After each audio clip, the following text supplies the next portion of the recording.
नमस्कार विद्यार्थियों। कल की कक्षा में हमने हिंदी के बसंत भाग 2 के पाठ 9 जैनेन्द्र कुमार द्वारा लिखित कहानी चिड़िया की बच्ची का सारांश पढ़ा था। आइए आज उसी कहानी के प्रश्न उत्तर करते हैं।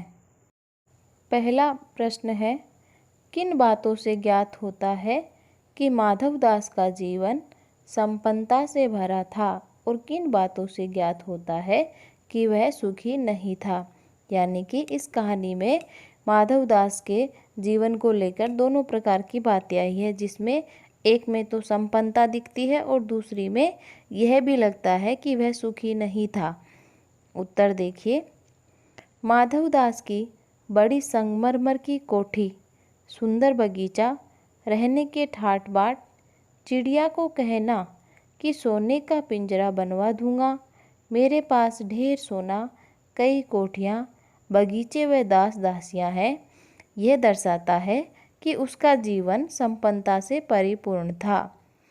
चिड़िया को अपने बगीचे में रहने के लिए मजबूर करना ताकि सुंदर चिड़िया को बार बार देख सके, वह उसका चहचहाना सुन सके, यह दर्शाता है कि इतनी सुख सुविधाएं होने पर भी वह सुखी नहीं था।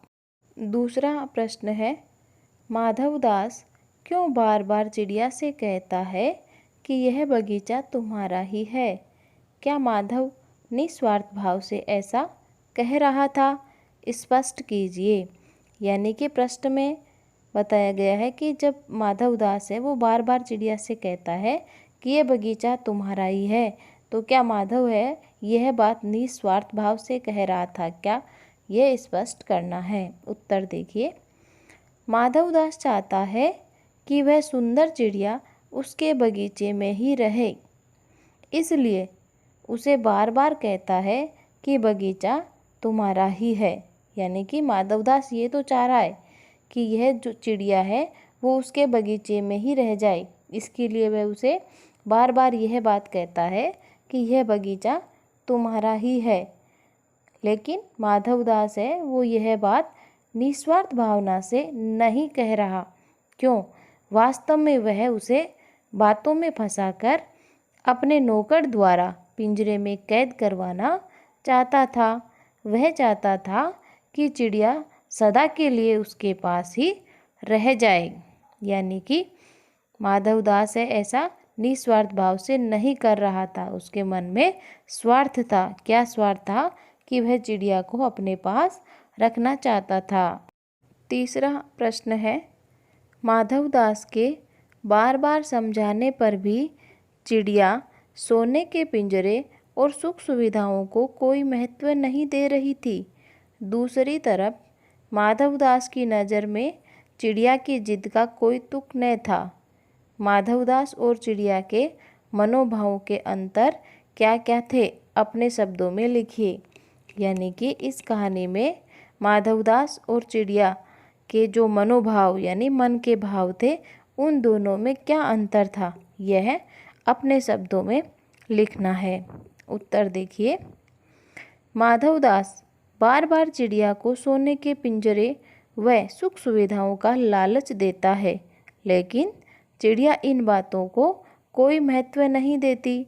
उसे तो स्वच्छंदता ही पसंद है, अर्थात स्वतंत्रता यानी कि आज़ादी ही पसंद है।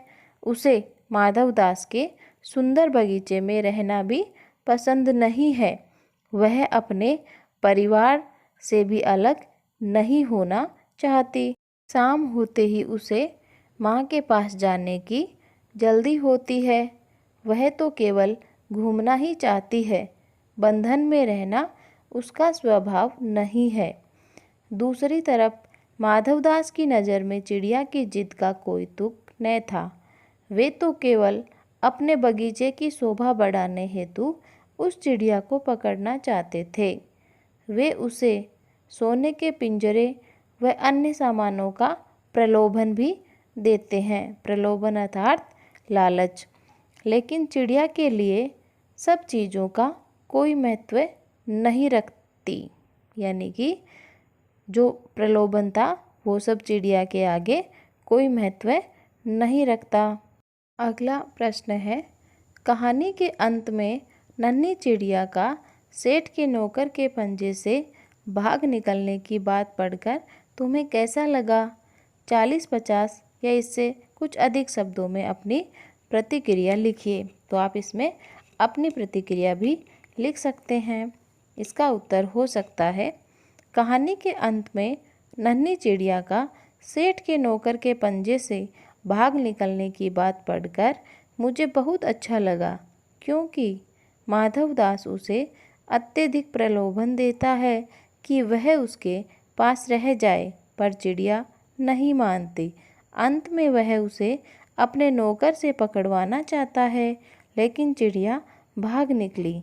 यदि चिड़िया न भागती तो सदा के लिए उसके पंजे में फंस जाती और कभी अपनी माँ से न मिल पाती। 5वां प्रश्न है, माँ मेरी बाट देखती होगी। नन्ही चिड़िया बार बार इसी बात का कहती है, यानी कि नन्ही चिड़िया है वो बार बार एक ही बात को कहती है कि माँ मेरी बाट देखती होगी। आप अपने अनुभव के आधार पर बताइए कि हमारी ज़िंदगी में माँ का क्या महत्व है। यानी कि आपको अपने अनुभव के आधार पर बताना है कि हमारी ज़िंदगी में माँ का क्या महत्व है। तो ये आप अपने अनुभव पर बता सकते हैं, या फिर इसका उत्तर ये भी हो सकता है, हर बच्चे की ज़िंदगी में माँ का अत्यधिक महत्व होता है। यानी कि हर बच्चे की ज़िंदगी में माँ का बहुत अधिक महत्व होता है। क्यों? माँ की गोद उसे सबसे सुरक्षित स्थान प्रतीत होती है। यानी कि बच्चे को अपनी माँ की गोद है वो सबसे सुरक्षित स्थान है मालूम होती है। लाख प्रलोभन क्यों न दिए जाए, बच्चा कभी भी माँ का साथ नहीं छोड़ता। यानी कि बच्चे को कितना भी लालच क्यों न दें, लेकिन बच्चा है वो अपनी माँ का साथ नहीं छोड़ता। इस कहानी में जैनेंद्र कुमार जी ने भी यही दर्शाना चाहा है कि मनुष्य तो मनुष्य, पक्षी भी माँ का साथ नहीं छोड़ना चाहते। यानी कि इस कहानी में लेखक ने भी यही दर्शाना चाहा है कि मनुष्य तो मनुष्य, पक्षी हैं वो भी अपनी माँ का साथ चाहते हैं। जब चिड़िया को माधवदास के घर देर होने लगती है तो रह रहकर वह यही कहती है कि माँ इंतज़ार करती होगी। यानी कि चिड़िया है एक पक्षी होते हुए भी उसे भी रह रहकर अपनी माँ की याद आ रही है और कहती है कि मेरी माँ इंतज़ार करती होगी। प्रश्न है, इस कहानी का कोई और शीर्षक देना हो तो आप क्या देना चाहोगे और क्यों? उत्तर, इस कहानी हेतु नन्ही चिड़िया शीर्षक पूर्णतः उपयुक्त रहेगा, क्योंकि वह छोटी चिड़िया है। स्वभावानुसार यानी स्वभाव के अनुसार थोड़ा बहुत घूमना ही जानती है। जब माधवदास का नौकर उसे पकड़ने लगता है तो वह बहुत डर गई। वह इतनी तेज़ी से उड़ती है कि सीधा माँ की गोद में आकर रुकी और सारी रात उससे चिपक कर सोती रही। वास्तव में वह छोटे बच्चे की भांति ही डर जाती है और बच्चा माँ की गोद में ही अपने आप को सुरक्षित महसूस करता है। वैसा ही नन्ही चिड़िया ने भी किया।